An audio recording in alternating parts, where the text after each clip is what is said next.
رسولك الكريم صلى الله عليه وسلم بيقول: إن الدنيا لا تساوي عند الله جناح بعوضة، ولو ساوت ما سقى منها كافر شربة ماء.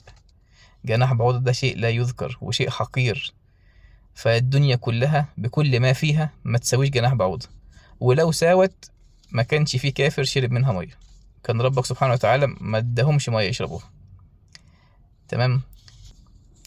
رسولك الكريم بيقول لعبد الله بن عمر رضي الله عنهما: كن في الدنيا غريبا أو كعابر سبيل.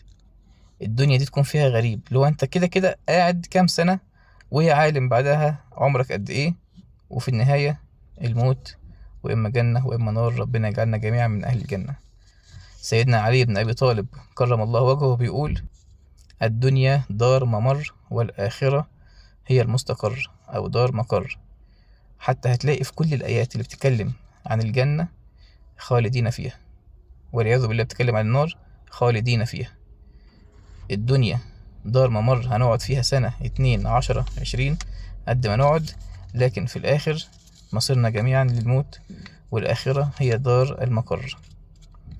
ربك سبحانه وتعالى بيقول: وما خلقت الجن والإنس إلا ليعبدون، ما أريد منهم من رزق وما أريد أن يطعمون، إن الله هو الرزاق ذو القوة المتين. ربنا سبحانه وتعالى بيوضح لك هو خلقك ليه. خلقك عشان تعبده بس، لا أكتر ولا أقل. أما رزقك فسبحانه وتعالى تكفل بيه، إن الله هو الرزاق ذو القوة المتين.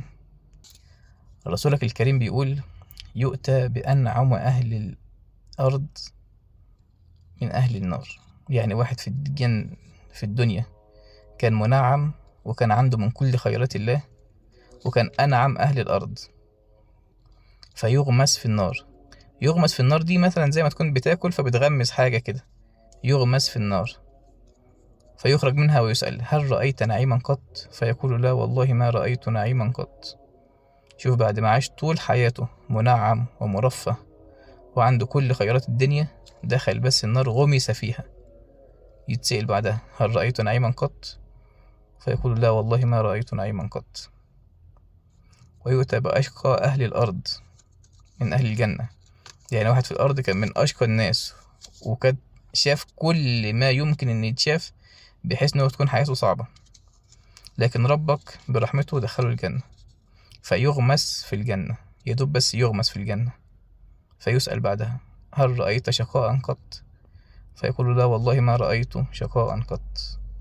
ربنا يجعلنا وإياكم من أهل الجنة، اللهم لا تجعل الدنيا أكبر همنا.